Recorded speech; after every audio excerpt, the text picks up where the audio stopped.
Well, today we have got Mr. Vipin Tuteja as a guest in a platform of MCHC. Mr. Vipin Tuteja is a 1976 Masters in Personal Management and Industrial Relations. Hi, Asha, how are you? I'm good. I'm good. I have not seen you for a long time. I Manas know. Das. Yeah, I know. I think I met you sometime last in 2008, 2009. Very, very long back. Yes. Long time. After Correct. that, you are not seen. I mean, not even in the circuits, I have not seen it. How are No, you? yes, I'm good. I'm good. Wish you a very happy Navaratri. Thank you, and same to you too. Okay. So, Vipin Tuteja is basically 1976 pass out with Masters in Personal Management and Industrial Relations. So is Mrs. Asa What Tuteja. we not have Acha in the frame? Let her be. I mean, it's a privilege and pleasure to Okay. have both of you together. No, So, because I, as a your invitee, uh, want to take your permission from that perspective. not an issue. It's a pleasure to have Asha because Mr. Vipin Tuteja has got a long background in industry. Particularly, he is very well known and well respected in terms of industrial relations. And he has worked with number of companies. So is Mrs. Asha Tuteja with petrochemicals, engineering, textiles, and on those rough days of industrial relations, he had gone through numerous experiences of adventurous experiences. I must say, Vipin, right? Right, Even absolutely. was hit and stabbed kind of thing. Yeah. Oh my goodness. You are taking me back to 1979. Yeah, that was Yes, the day when Mr. S.P. Godrej was also stabbed. yeah, I I know. happened to be stabbed on the same day, more Uh-huh. or less at the same time. I think Hmm. he was stabbed around 8 o'clock. I was stabbed around 8:30. Okay. While he So, was stabbed at home, I hmm. was stabbed on my way to the office. And since 1990 onwards, I think both Vipin and Asha, both of them have jointly come in to become a entrepreneur, establish their own company called Connections or Career Connections as it is popularly known. Uh, Headhunting, I'll say, is a part and a major part of solutions of which I personally am being benefited.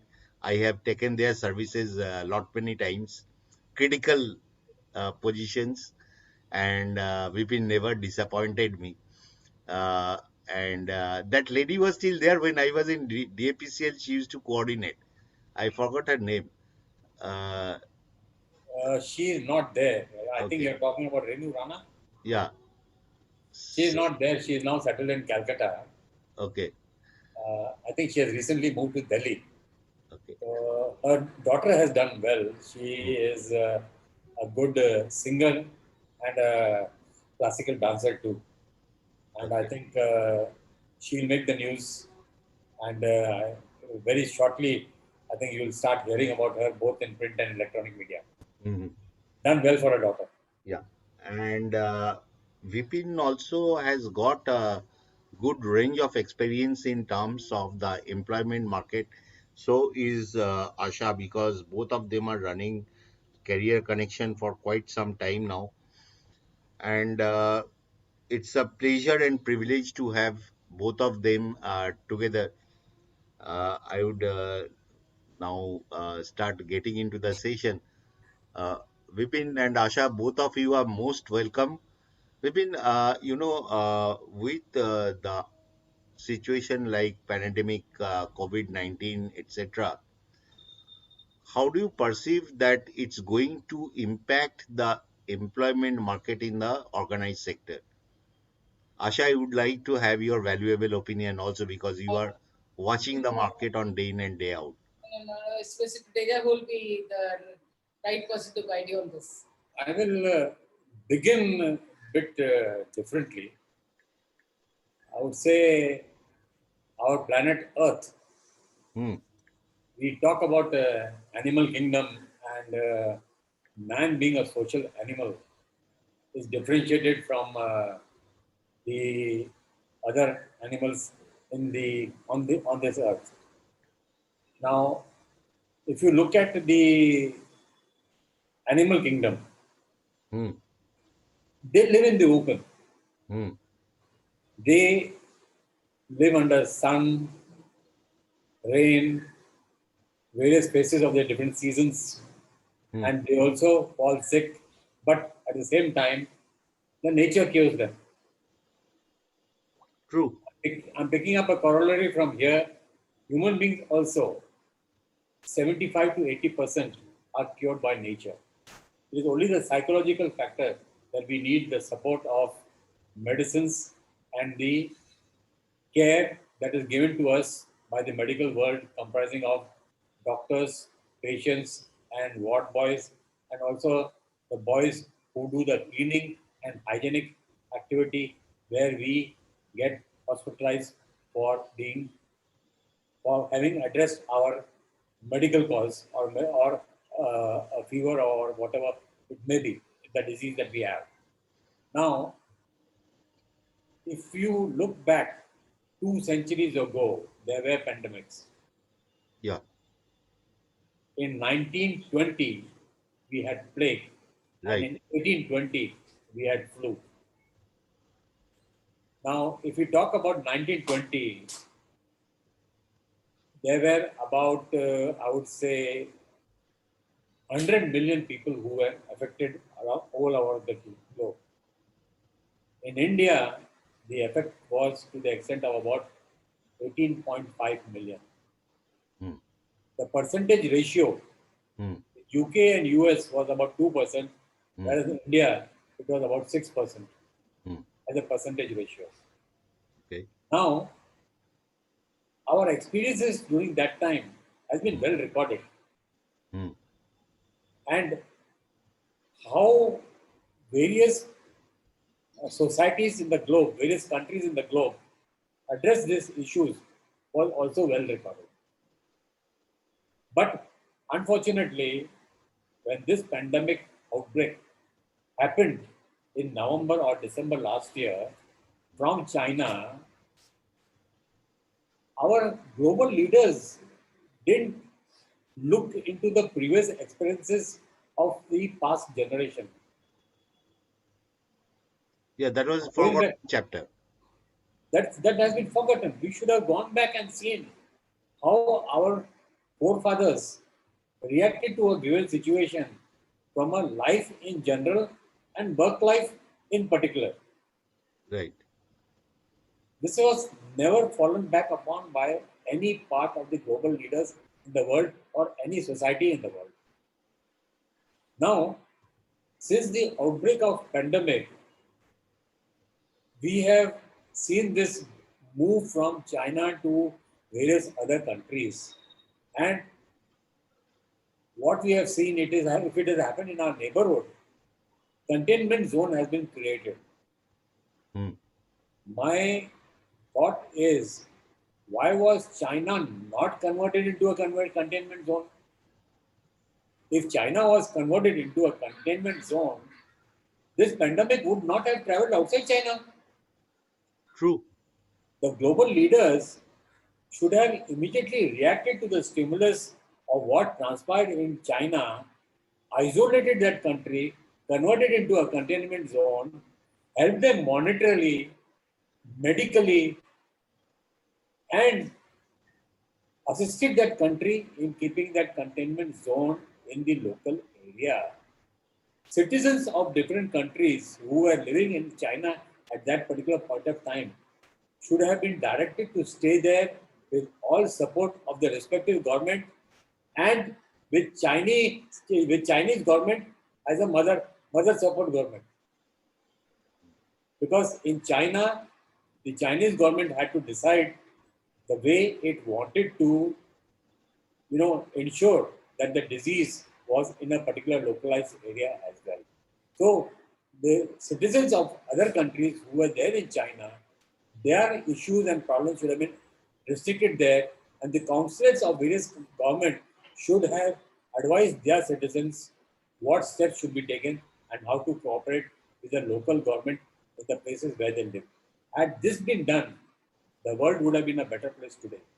True, but the many of the countries, majorly, they were quite dependent on Chinese products. That's the major issue. So it was an advantageous situation. Hmm, Since Chinese products were being utilized by them, they hmm, should have taken the help of Chinese government and ensured that the pandemic was in the containment zone only. Had it been so, the other countries in the globe would not have been impacted by the economic crisis and the living crisis that they have been facing from the running their countries hmm. smoothly, efficiently, and effectively. Industry would not have been affected. Social needs would have continued the way it was. But then, this having not been done, we have faced a situation wherein we have had to address the issue differently with their all experiences. True, but Now, how do you think it is impacting the right now the Indian employment market, particularly in the white collar employment? Uh, According to government, it's around 2 crore people who went jobless. And how are you facing it? And Asha, you are also looking into the employment market, so you'll be knowing in which area demands are increasing or decreasing. see the pandemic and the pandemic. The pandemic started in China in November or December 2019, Yeah. and it spread slowly to other countries because of movement of people from China to different countries across the globe. Now we lived through news filtration that it started impacting India in the month of February and Hmm, thereafter in the month of March. hmm, Now everything was going properly, smoothly. Nobody visualized that the government of India would suddenly impose a lockdown on 25th of March. hmm, Now, when this happened and the entire country got into a lockdown, the initial reaction was shock. hmm, The initial reaction was, how do we react to a given situation? Suddenly, on the 25th of March, when I was in the office, I had messages coming on my mobile hmm, that Borivali has been locked down by the municipality, hmm, ward wise. Then it came to different, suburbs, hmm, and slowly and steadily, I saw it coming from Borivali and Thane hmm, onwards from different suburbs, steadily, station wise, until CST. Around 4 o'clock, we were told to close the organization and go home. So these were the marching orders. And next day, offices were to be closed. So hmm, it came as a big shock. We did not know how to react. We told our employees to go home. Instructions would follow. So initially, when the lockdown took place on 25th of March, 26th, 27th, 28th of March, we really did not know how to react, what to do. There was uncertainty. hmm, Do we need to work? Do we don't need to work? We were awaiting instructions from the corporates whether the positions had to be serviced or not serviced. Resultantly, what happened is most of the positions went on hold. hmm, There were certain large employers who said, okay, you service the position, let hmm, them be in the pipeline. hmm. When the lockdown is lifted, we will see and address the situation based on wait and watch policy. This was the first thing that happened. Sorry, Manas, I'll just take your leave. I have another call coming in. Okay, sure, I'll join you all later. sure.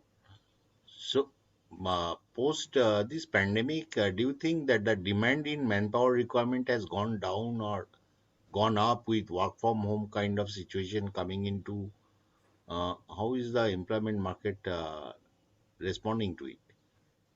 You see, during the period of the lockdown, literally nothing moved Hmm, except pipeline got filled hmm, in hope and anticipation hmm, that when the lockdown is lifted, hmm, managements will readdress the issue. Hmm. by hiring people. But what has happened is post lifting of lockdown, Hmm. when lockdown 1 came into existence, we realized that all those organizations or the industries which were in the related areas of emergency services and medical services, they were allowed to carry on the business. Vis-a-vis, say for example, uh, industries related to elevators Hmm. and facility management services, these industries opened up because the safety in buildings, whether commercial or residential, the elevators need to be serviced. So those people were required to report for work. People who were workmen and employees who were in the pharmaceutical industries, they were required to come to work. People in the food industry, they were required to come to work.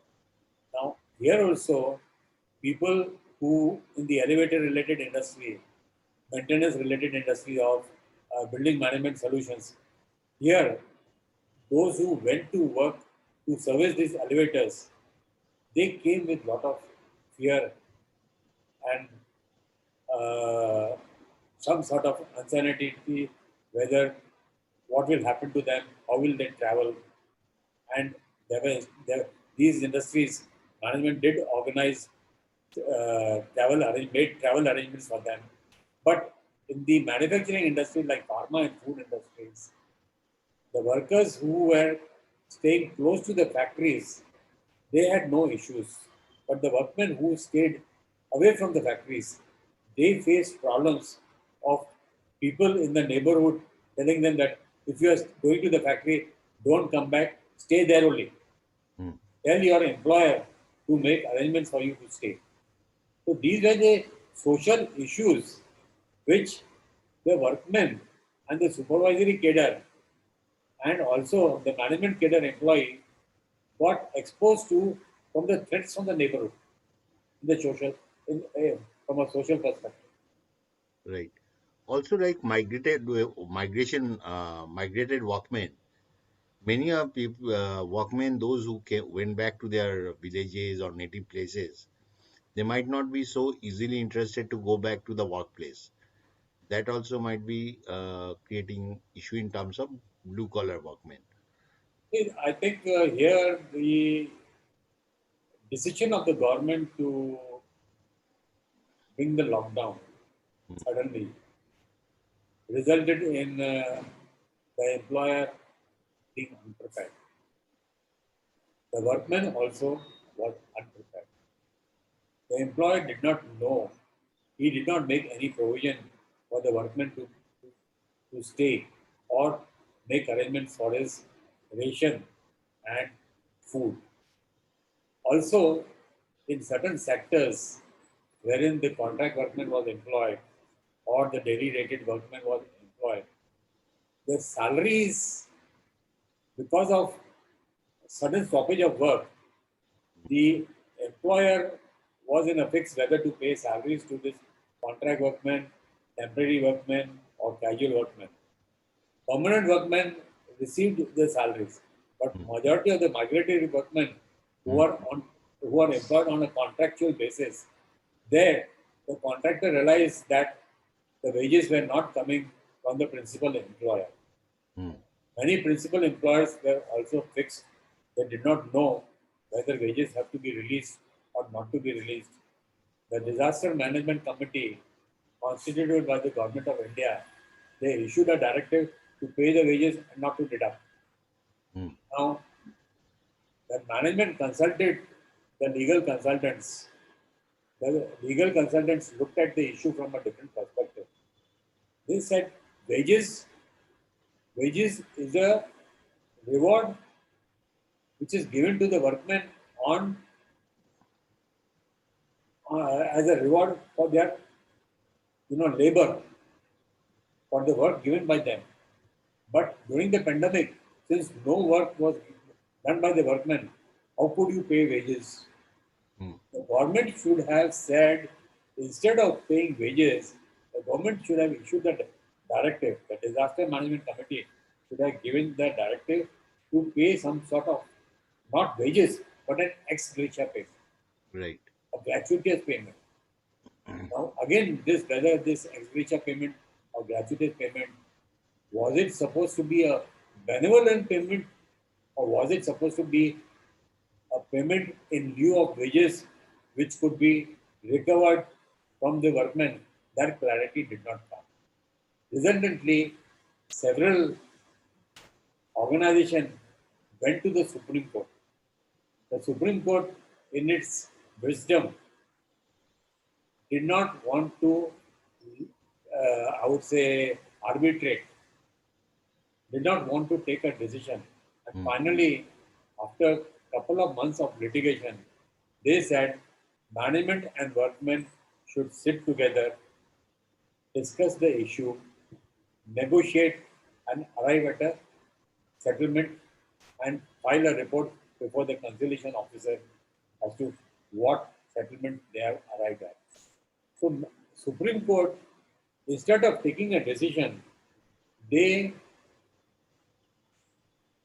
should I say, whether they threw the onus on the management and the union, or whether they want the relationship to be built up between the managements and the unions and arrive at an amicable settlement. The decision, the onus, the desire of the Supreme Court, whether it was directive or an attempt made to bridge the gap between the workmen and the union to come together and arrive at some sort of a settlement, is a element which I would say a decision which is questionable. Some took it as a directive, some took it as a attempt to be a benevolent step to bridge the gap between the managements and the union to come together, address the issue, and resolve the issue to the satisfaction of both the parties. But Supreme Court played a directive role here rather than a assisting role here in terms of resolving the issue. So the issue of whether to pay monies, to pay salaries or subsistence allowance, or whether it is, I would say, an ex gratia payment, that I think was left to the workmen and the union.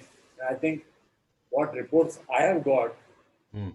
many employers have paid full wages, Mm. many employers have paid Mm. percentage wages, many employers have paid half wages also.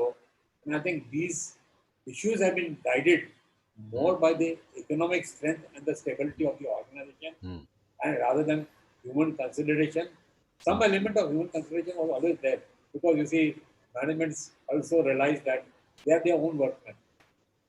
They have generated wealth for them. But the guiding factor has been what is the economic strength of the organization. Based on the economic strength of the organization, different industries, different companies, different managements have taken the decision keeping multiple factors into consideration. Basically, there is no uniformity or consistency There is in no this uniformity. It has differentiation. been primarily been an individual capacity and the strength. What is the situation in the white collar women? Is there a lot of outplacements, or uh, how is the white collar people positioned? If the white collar employee also has faced this difficulty, there have been organizations who have paid 100% wages.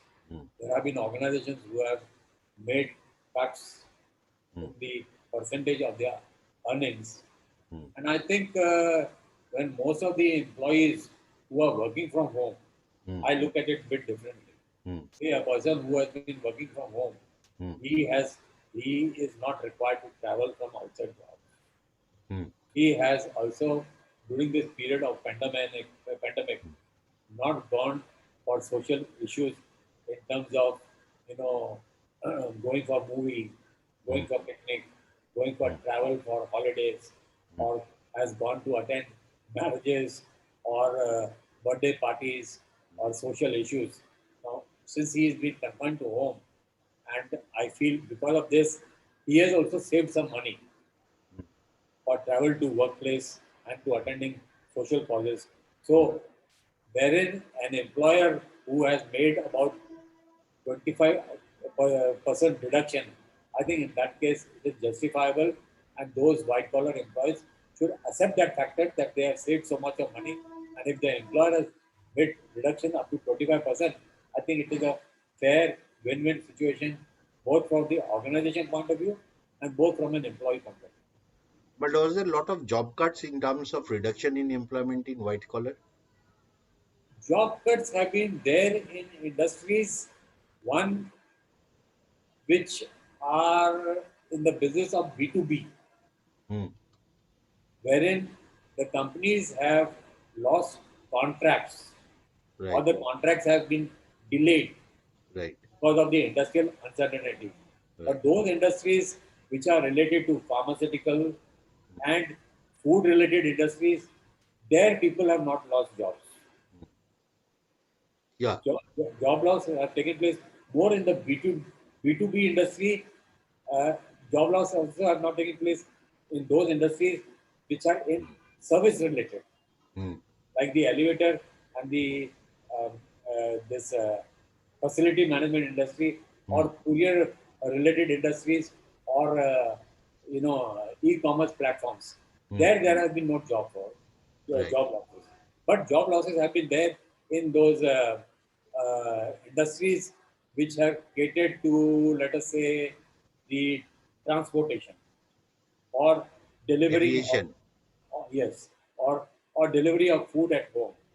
Yeah. There have been job losses there Hmm. because of the demand and supply, and Right. there people have lost jobs also. We've been coming down to your major area of interest, industrial relations. Uh, see, without giving the pressure, I mean, the pandemic, pre-pandemic area, higher situation was changing in India. That militancy or that kind of thing was much reduced. Uh, on contrary, what we have seen, like in IT sector, in some companies unions were formed, which was not there. That's pre-pandemic. Now, after pandemic, suddenly government has come up with three labor codes, and before pandemic, the wage code was already introduced. Now, there is a lot of hesitation, a lot of understanding as to what is the status of these codes. Are these to be treated as law because these are not amended in the acts as such? If there is a conflict, if there is a dispute, is the court going to rely on the courts or on the enactment? How should we deal with this situation? If the changes in the law that the government of India has attempted to do can be classified into three categories. Hmm, One is the employment law, hmm, other is the social security law, hmm, and the third is the retirement benefit law. hmm, Now, the the two acts, the Wage Code Act, hmm. which gets related to ESIC, Provident Fund, payment of bonus and gratuity, Right. they have been enacted. Hmm, Likewise, the three industrial relations law, which hmm, is related to standing orders, trade hmm, hmm. union, industrial dispute act, ID Act. and, Yeah. and industrial dispute act, and also the Maharashtra recognition of trade union and unfair labor Hmm, practices act, hmm, which is there only in the state of Maharashtra. These have been substituted by the Industrial Relation Act, which has been passed by the Parliament, and it has also received the assent of the President. But here, in both the code, the Labor Wage Code as well as the Industrial Relations, hmm. the rules have not yet been framed. The rules Yes. are being framed as on today. And I believe, and I have some information filtering that has come to me that these rules are likely to be completed by the end of this year in December. Okay. Post December, when the rules are framed, there will be a gazette notification for the date of implementation. Yeah. Okay. Once they are notified in the gazette, in the implementation, then industries across India will have to implement them. Fine. So today, say, as per the Industrial Relations Code, any company employing less than 300 people, they need not to go for permission before it closes down its business. Precisely. Right. Now, so today, as on date, any company employing 250 people, they want to close down. They will close down or they will have to apply. You see, if they have to close down today, they will have to apply for permission Okay. because the industrial relation code is still not applicable. Hmm. It is not still not Hmm. implementable. So the Hmm. Industrial Dispute Act is Hmm. applicable to them as on today. But once the Gazette notification comes, Hmm. this Industrial Dispute Act will be substituted by the Industrial Relations Act, and then from that day onwards, Hmm. that particular act will have to be followed. Okay. The other thing which came as a bit surprise to me, particularly UP government, suddenly declared an ordinance. You must have seen those ordinance issues, making a lot of changes in terms of Factories Act and all. Question is, in the federal structure, in the constitution, when a framework is prescribed, can a state government on its own, though it is in the concurrent lists of the seventh schedule and all understanding, but violating the spirit of the Mother Act, can this be done? If it is challenged in the court, will it sustain? See, if you look at the state of Gujarat, Yes. what you have rightly pointed out, state of Uttar Pradesh, state of Gujarat, state of Uttar Pradesh, and certain other states like Andhra Pradesh, and also I think Punjab and Haryana, they have amended some state legislative statute, Hmm. the Factories Act, and made overtime to be payable at a single rate, and Hmm. have increased the number of working hours from 8 to 12. Yes, there was a union who moved the Supreme Court for the state of Gujarat, Hmm. and the Supreme Court has struck that down. The Supreme Court has passed an order saying that you will have to pay overtime at twice the rate as Hmm. envisaged under the Central Factories Act. And also, it has regulated that the workmen will have to work for 8 hours. Any working above 8 hours will attract overtime at double the wage rate.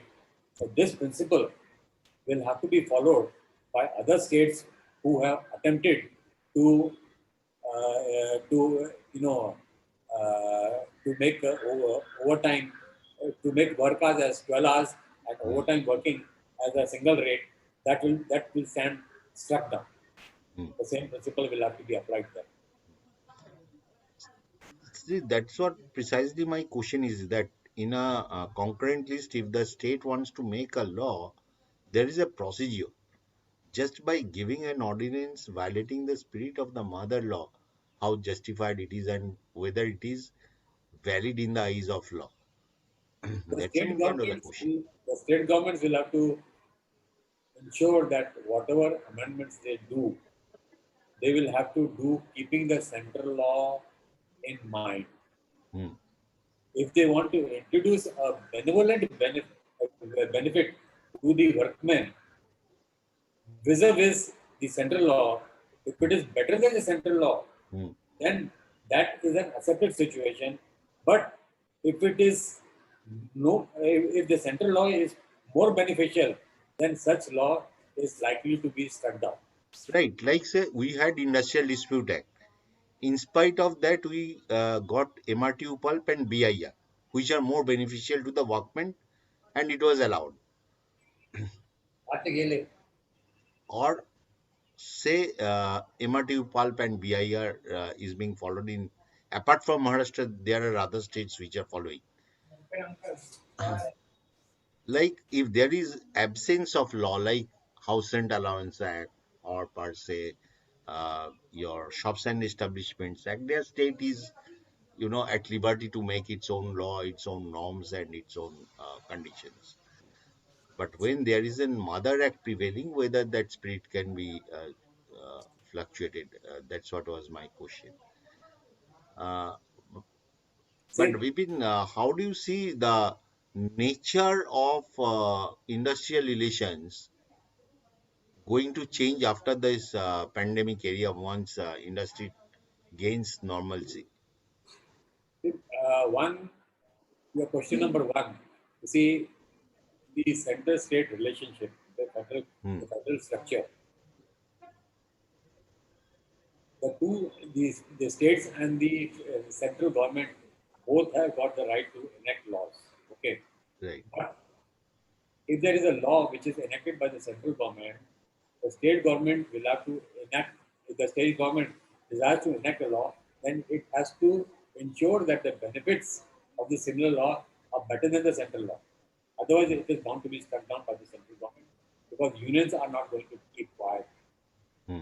Unions will agitate if the state government does not listen to that. Then, in that case, the unions will have a right to agitate before the relevant High Court or the Central or the Supreme Court, wherein the, the courts will take this factor into consideration and they will struck down the bad law enacted by the state government. Now, going forward, that's question number two. Keeping in mind the industrial relations bill that has been passed, the Industrial Relations Act, which has been passed. Now, after the act comes into operation from the date of notification, that is going to be difficult. Hmm. They have It's a good thing that they have recognized the existing of gig workmen. Hmm. They have recognized the existing of the person who is running a food stall on the road. Hmm. But how is he going to get benefit is a question mark. The rules are awaited. Perhaps the benefits of ESIC Provident Fund will get extended to them. Government will have to create a fund to extend the benefits to these workmen and their employees who are working on the road as a food stall or whatever, or a vegetable vendor or whatever. It's an Herculean, Unorganized sector, basically. basically Yes. unorganized sector. It's a Herculean task, but Yeah. it is good to see an initiative having been made by way of legislation. So they are definitely bound to benefit from this. No doubts on that. The gig worker today, nobody wants to claim that he is the employer. Say, for example, the Zomatos of the world. Hmm. Okay, they don't claim that they are their employers. Hmm. The Ola cabs, the Hmm. driver who drives the Ola cab, Hmm. he is he is not considered to be an employer of the Ola management. Yeah. It's basically contractual employment, Yeah, gig individual economy. contractual employment. They are going to get recognition as gig workmen, and fund will have to be created. We'll have to wait and watch what the rules will say for these workmen. So these rules will have to be implemented. The fearing factor for me is the introduction of fixed term employment. Hmm. Now, fixed term employment was normally extended to people who had retired Hmm. or those who were working as consultants in Right. the industry. Fixed term employment contracts were being executed between the company and these category of employees who were either retired or who were consultants. Right. Nothing wrong. But in these acts, benefits were being denied to them.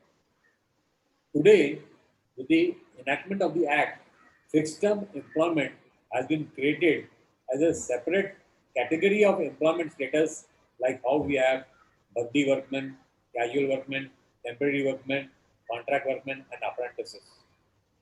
So, fixed term employment is another addendum to the Industrial Relation Act and the Code which has come over. Now, the intention of the government is good that fixed term employment employees will get all the benefits of different statutes be it provident fund, be it ESIC, be it bonus, be it maternity benefit, be it gratuity. But by allowing fixed term, employers are going to take benefit. Right. They will employ people fixed term or period ranging, mark my words, from period ranging from 6 months to 4 years. In They will fact, not. They in will not. fact, I have been watching. Sorry to pitch in, Vipin. I have been watching many a government organization are going for contractual employment for 6 months and then renewing it. Okay, so thereby benefiting the continuity of the services, gratuity, etc., and getting away with that. So, Precisely. Now, government, if you see, government was the greatest employer of contract labor in the railways, hmm, the telecommunication industry, hmm, in the Food Corporation of India. hmm, There are so many cases of Food Corporation of India hmm, against from different parts of the country. hmm, So government have been, instead of being a model employer, continues to be an employer who continues to employ contract labor in lakhs. hmm, The Contract Labor Regulation and Abolition Act right, had an objective hmm, of first regulating employment and then abolishing it. right, Now, the Contract Labor Regulation and Abolition Act says very clearly that you cannot engage contract labor in the principal activity hmm, of the industry or the company. The right. private employers, they employ contract labor in the principal activity also. They employ in the perennial nature of jobs. Number one. Number two, the wage disparity. That means equal remuneration for doing the similar job. That is also violated. Precisely. And Now, point is the implementation authority, the inspectors and all. They know everything, but they remain silent. they do remain silent. Also, you see, there was so much of demand in the 1980s and 1990s. 80s and 90s, there was so much of pressure on the government. The government was thinking of abolishing Contract Act totally. Hmm, They wanted to abolish the contract system. But what happened in the 90s when the BPOs came into existence hmm, and jobs got transferred from USA to India, and when people started getting so much of jobs, you see, the government of India turned up, turned its turned against the demand, and since the contract system became so much of an activity and a major activity in the industry of BPOs, KPOs, and RPOs, that the thought of abolition of contract labor died its natural death. The unions also did not press for the claim to abolish the contract labor, and the Contract Act has stayed. But now, with the fixed term employment coming into existence, it is going to be an individual contract between the employees. No doubt the worker will get all the benefits. But here, you see, the damage is going to be where employers will give contract ranging from 6 months to 4 years, according to me. At most 4.5 years, they will try to deny them gratuity. right. Other thing which I think what will happen is by giving fixed term contract, which they will give to also to the blue collar workmen, the workman when he is retrenched, he will not get retrenchment compensation.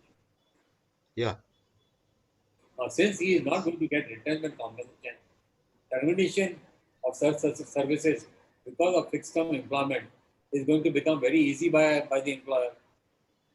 The workman is out. The union he, instead of agitating with you, he will go to the court.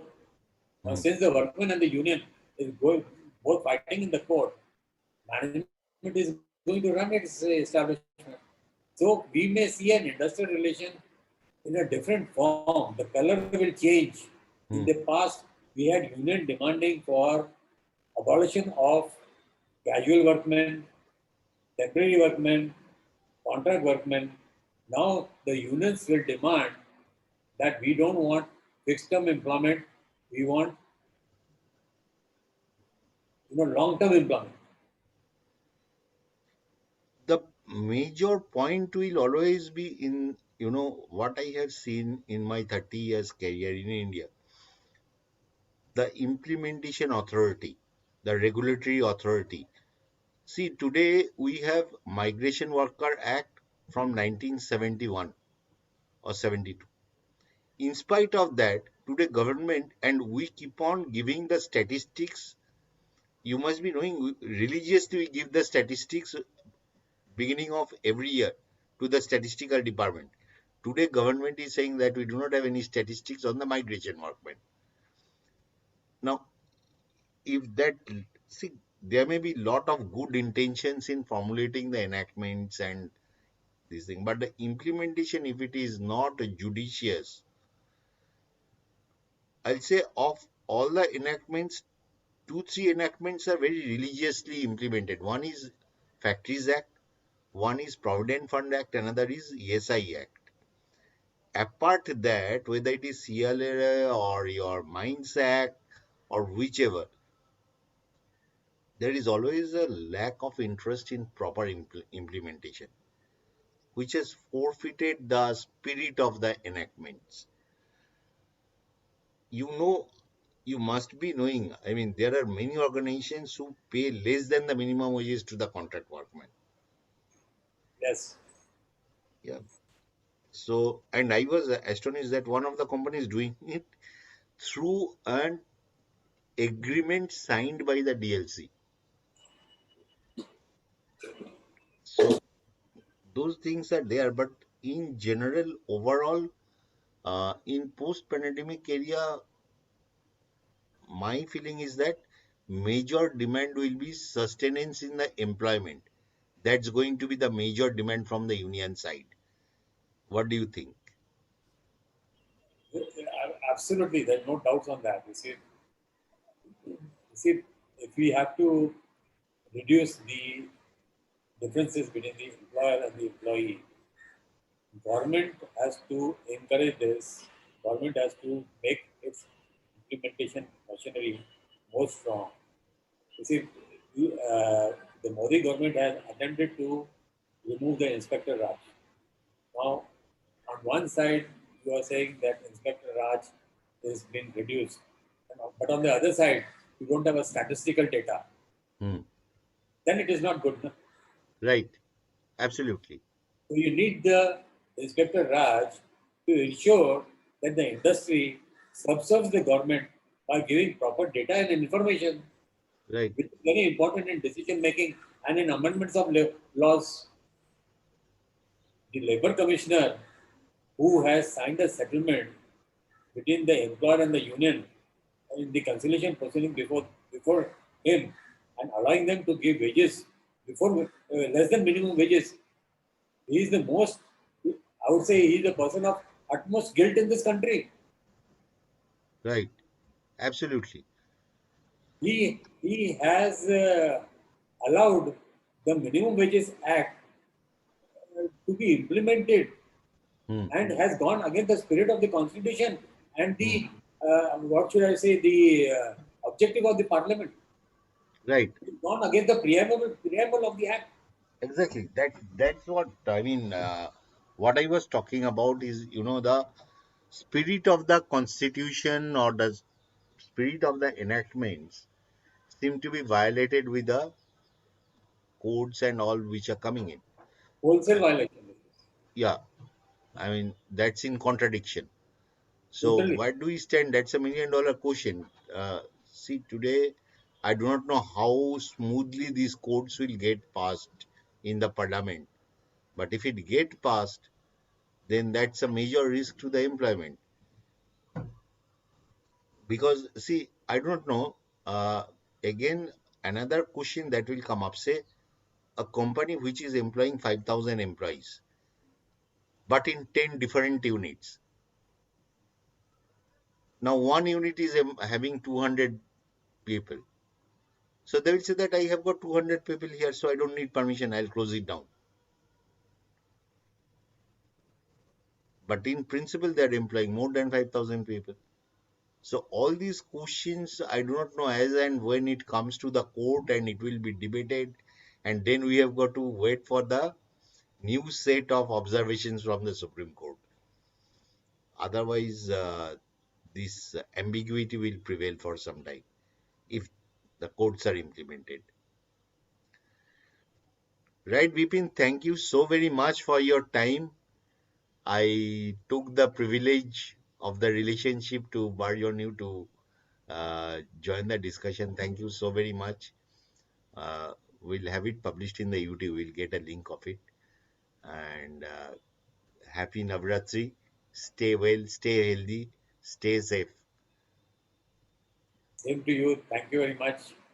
Uh, I think we should meet.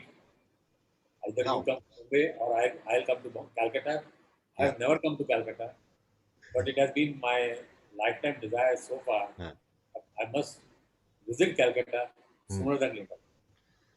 Come down sometime. Now it's a high time, at least after this crisis is over. Next year, come down. Definitely, Okay. definitely. I'll I'll spend obvious at I'll least have to visit Bombay. There is no option for me. when you come Okay. to visit Bombay, please be our Sure. guest and Sure. stay with us. Right. Thank you, VP. Thank you so very much.